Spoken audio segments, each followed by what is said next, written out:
Bonjour, bonjour à tous, je suis ravie de vous retrouver pour ce nouveau numéro du Face à Face. Et les gourmands seront aux anges aujourd'hui, moi la première d'ailleurs, puisque j'ai le plaisir d'accueillir à mes côtés deux dignes représentants du Belgian Chocolate Village, on va dire BCV pour faire simple, installé à Koekelberg à Bruxelles. Lucas Ducarme, bonjour. Bonjour. Vous êtes administrateur délégué de la régie communale de Koekelberg qui s'occupe en fait du Belgian Chocolate Village. Et puis à vos côtés, il y a Samy Letaïf, c'est bien comme ça qu'on dit, voilà.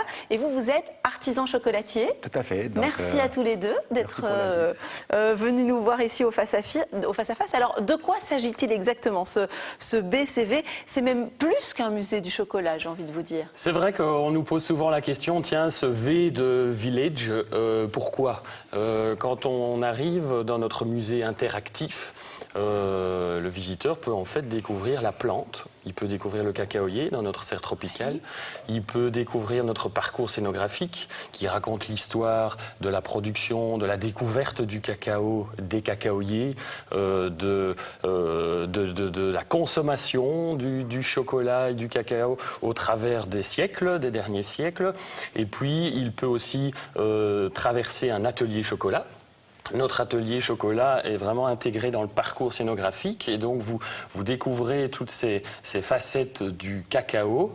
Et en même temps, vous tombez sur un artisan chocolatier qui est en train de fabriquer son chocolat et donc qui va vous permettre de le déguster, oui. Très important, voilà, ce sont toutes les phases de la visite. Et puis le lieu a été tout spécialement choisi aussi, puisque le BCV a été installé dans les anciennes chocolateries, biscuiteries Victoria, très très connues à l'époque, qui pour le coup ont magnifiquement été restaurées aussi. Tout à fait, oui. On est en fait dans 900 mètres carrés des anciennes usines Victoria, pour resituer.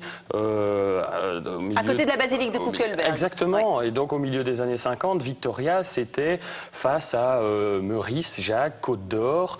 C'est l'exposition universelle avec un pavillon. Donc c'était vraiment dans les leaders du chocolat belge. Et c'est vrai que c'était à Koekelberg. Victoria, vous avez encore un vestige aujourd'hui. Vous pouvez encore trouver la barre, le Big Nuts. Eh bien, le Big Nuts, il est toujours achetable partout. Il a été créé à Koekelberg. Alors, on en parlait, il y a toute une série de zones dans le village, et notamment une zone explicative qui retrace l'histoire, les continents, par rapport au chocolat, les différentes techniques aussi. Et c'est là que vous entrez en ligne de compte. Est-ce que vous pouvez éclairer la lanterne de vos visiteurs? Oui, bien sûr. Donc, ce qui se passe dans le musée, l'atelier fait partie donc du circuit. Donc, les visiteurs, ils entament la visite par une projection. À un certain moment, ils vont passer à l'atelier pour pouvoir sentir et voir produire et surtout goûter. Quand je vois les visiteurs, surtout les petits loulous qui viennent me voir, me poser des questions que même les adultes ne posent pas. Oui, parce que forcément, le regard posé est différent. Oui, bien sûr. Donc la production, on voit faire comment manipuler le chocolat, comment le travailler, quelles sont les règles pour pouvoir avoir un bon chocolat. Et là, vu que travailler le chocolat est une cuisine à part entière, les visiteurs, ils sont ravis de pouvoir se dire, tiens, je peux faire du chocolat à la maison. Mais vous avez le beau rôle, parce qu'il y a un côté très ludique quand même, une fois qu'on arrive... Bien sûr, certainement. J'ai une fierté de pouvoir partager mon savoir. Donc c'est là que j'aime bien être dans ce musée. J'aime bien partager, donc le fait que je partage mon savoir, il y a les visiteurs qui vont pouvoir se dire ah tiens, est-ce que je peux faire du chocolat à la maison? Comment on peut manipuler un chocolat? Et donc du coup, on est entre le professionnalisme, donc la manipulation du chocolat, et le fait de pouvoir se dire, donc voilà, je peux faire du chocolat et pouvoir réussir à cuisiner. Tous les sens sont en éveil. C'est vraiment ce qu'on voulait. Ce n'est pas un simple musée. On est vraiment là dans on peut parler de ce musée interactif, mais on y est vraiment. Le visiteur va rencontrer Samy Letaïf, la fabrique à chocolat, qui fait partie actuellement d'une équipe de 5 artisans chocolatiers. Voilà, parce qu'il n'est pas tout seul. Il y a toute une série d'artisans. Voilà, on met leur travail en avant aussi. C'est aussi c'est aussi un début avoué de... Exactement, du BCV. donc nous sommes un musée public. C'est un projet qui a été porté dès 2005 par Philippe Pivin. Et notre Quel choix... bourgmestre de Couckelberg. Voilà, et donc notre objectif était vraiment d'aider, nous sommes d'utilité publique, on veut vraiment être une vitrine du savoir-faire chocolatier belge, avec ce que l'on peut voir dans le monde, avec ce label qui est parfois malmené de Belgian Chocolate. C'est vrai. Ici, c'est vraiment permettre aux visiteurs de découvrir ou de redécouvrir, au-delà de l'aspect pédagogique et didactique du parcours scénographique, d'être vraiment en contact avec la matière première. Et c'est passionné, c'est passionnant d'ailleurs de travailler avec eux, c'est passionné du cacao. Ouais. Alors, voilà, petite question, on aime tous manger du chocolat et je peux vous dire que je sais de quoi je parle. Ceci, peu de gens savent comment on fabrique du chocolat. On part de quoi? En fait, ce que j'ai appris, en tout cas en travaillant et en produisant avec des personnes qui ne sont pas chocolatiers, on pense que le chocolat est impossible à faire. Donc à le travailler. Donc on pense que c'est plus difficile qu'une pâtisserie, c'est plus difficile que faire du pain, alors que c'est une cuisine à part entière. On cuisine le chocolat. Le chocolat, il faut juste prendre comment pouvoir manipuler cette matière qui pour moi est noble. Oui. Et puis après, une fois, quand j'ai fait une soupe, la première fois je l'ai ratée, puis la deuxième fois ma soupe elle est meilleure. Et donc voilà, on s'améliore. Oui. C'est une discipline à part entière. Maintenant, oui, il se rate plus. Hein, peut-être à sa première soupe, mais là c'est vraiment, non. Il fait des choses je préfère extra. manger le chocolat que manger la soupe, hein, honnêtement.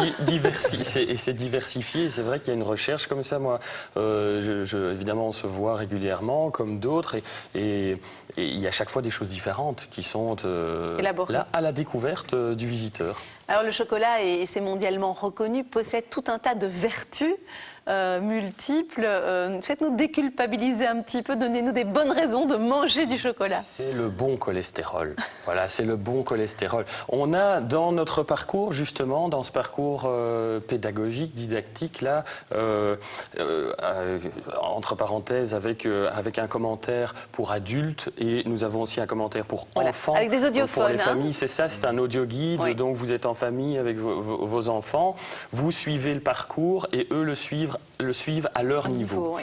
Voilà. Et donc, il y a, par exemple, une explication sur les effets du chocolat. Et donc, c'est comme tout, il ne faut pas être dans les excès. Et le chocolat, il est excellent à la santé.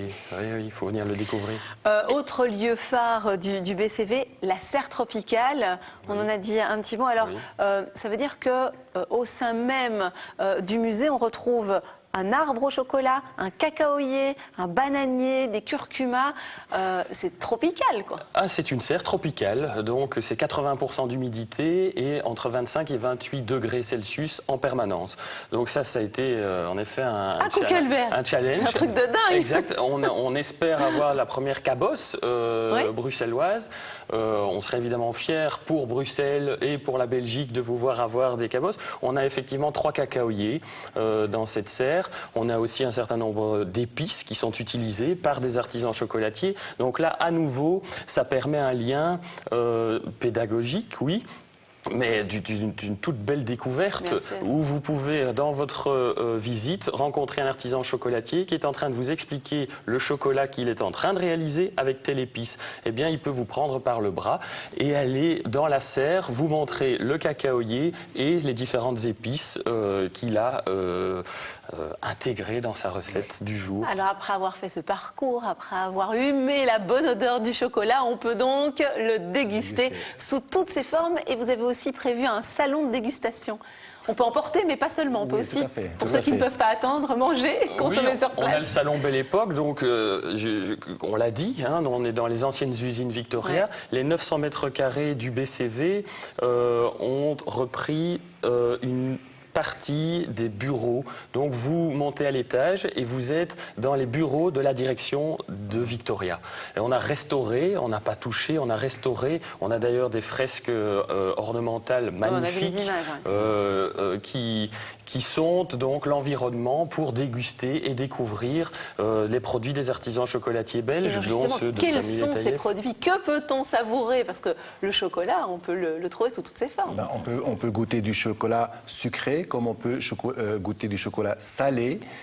Donc déjà, le cadre, il est magnifique. On a énormément de choix. Il y a du chocolat blanc, il y a du chocolat au lait, il y a du chocolat noir. Et alors, Du 100% cacao, ouais, du 100%, du ce qu'on appelle la 70%, masse. Oui, tout à fait. Donc c'est vraiment... Les amateurs disent que c'est le meilleur. Ah oui, bien entendu. Plus on monte en pourcentage, bien entendu, plus le chocolat est le Bien meilleur. sûr. Et bien toutes ces informations, vous les trouvez notamment sur internet, belgianchocolatevillage.be, donc à quelques pas de la basilique de Kuckelberg. C'est rue de Neck, plus particulièrement. Et vous êtes ouvert quasiment tous les jours. Je dis quasiment parce que je pense que vous êtes off le lundi, sauf en période de vacances scolaires, c'est ça? Exact. 6 jours sur 7, 9h, 18h, 10h, 18h le samedi et le dimanche. Et en effet, la fermeture qui est le lundi, eh bien, n'est pas une fermeture en juillet, en août et pendant les congés scolaires. Eh bien, allez-y, vous passerez vraiment un très bon moment. Et on va vous inciter à passer la porte du BCV puisque vous êtes venus armés de cadeaux avec des places, 5 places à offrir à nos téléspectateurs. Envoyez-nous un petit mail pour remporter ces places à l'adresse faf@rtl.be. Et puis très vite, avant de se quitter, je voudrais vous signaler la sortie du livre Sartre aux éditions d'Argo par Mathilde Ramadier et Anaïs Depommier. Puis ce n'est pas tout. Autre bonne lecture en prévision des vacances, c'est Glenn Gould, toujours aux éditions d'Argo, Une vie à contretemps, signé Sandrine Revel et Glenn Gould, justement. Avec un bon morceau de chocolat alors. Ah oui, tout ce qu'on aime. Merci beaucoup, messieurs, d'être venus nous voir. À très bientôt. Et quant à nous, on se retrouve très vite sur RTL TVI pour un nouvel entretien en face à face. Excellent après-midi. Je vous embrasse.